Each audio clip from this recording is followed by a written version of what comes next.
Just days after the grandeur of Trooping the Colour, Windsor Castle was drenched in tradition and emotion as the Princess of Wales made her triumphant return to one of the most regal events on the royal calendar, Garter Day. But beyond the velvet robes, plumed hats, and chivalric pageantry, it was a quiet, tender moment between Prince William and Catherine that truly stole the show. As the sun glinted off the stone walls of St. George's Chapel, Catherine and William shared a meaningful look, eyes locked, expressions soft, hearts clearly full. It was a fleeting, unscripted glance, but it spoke volumes. For royal watchers and admirers around the world, it was a heartwarming reminder. Love endures, even in the most public and pressured of lives. This year's Order of the Garter service marked the first time in 2 years that Catherine has been able to attend. In 2024, she was absent, battling cancer quietly behind the palace walls while the public speculated and whispered. Now, in 2025, she's back, dignified, radiant, and walking arm in arm with her husband, just as she has done for over a decade of royal service. Wearing a chic white self-portrait ensemble, the same design she wore just weeks earlier at the VE Day concert, the princess exuded calm confidence. Her choice to recycle an outfit subtly signaled her grounded nature and environmental values, while the understated elegance of her attire allowed her natural grace to shine through. Known for its dazzling display of tradition and royal regalia, the annual Order of the Garter service is a historic pageant where duty meets heritage.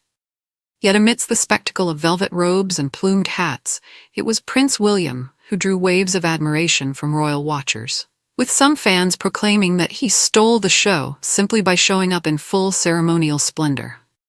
The future king, who was appointed to the order by his late grandmother, Queen Elizabeth II, in 2008, cut a striking figure in his dark blue velvet robes, silver glistening insignia, and elaborate white plumed hat.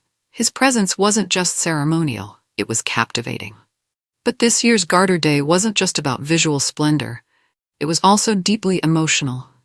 It marked the first appearance of Princess Catherine at the service in 2 years, following her courageous and ongoing battle with cancer. Though she did not walk in the procession, her symbolic presence was deeply moving. For fans and royal observers, it marked not just a return to royal duty, but a quiet triumph of spirit. In the months following her diagnosis, Catherine has largely remained out of the spotlight. Her return for Trooping the Colour this past weekend and now Garter Day is seen as a strong and hopeful signal that she's regaining her strength and resuming her pivotal role within the monarchy. The event took place at St. George's Chapel in Windsor Castle, the spiritual home of the order and the venue of many significant royal occasions.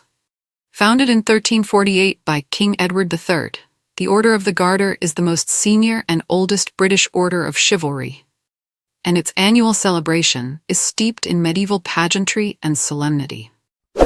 Leading the procession, King Charles and Queen Camilla appeared every inch the royal figures, donning the iconic garter robes and feathered hats as they followed protocol with grace and dignity.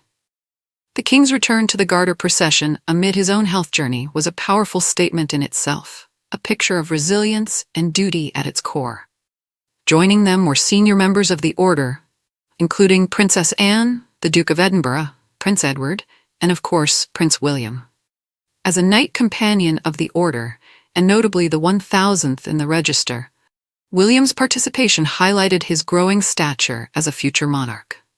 Meanwhile, as is tradition, Princess Catherine and the Duchess of Edinburgh, Sophie, who are not members of the order, watched from the Galilee porch, a revered vantage point offering a perfect view of the ceremonial procession.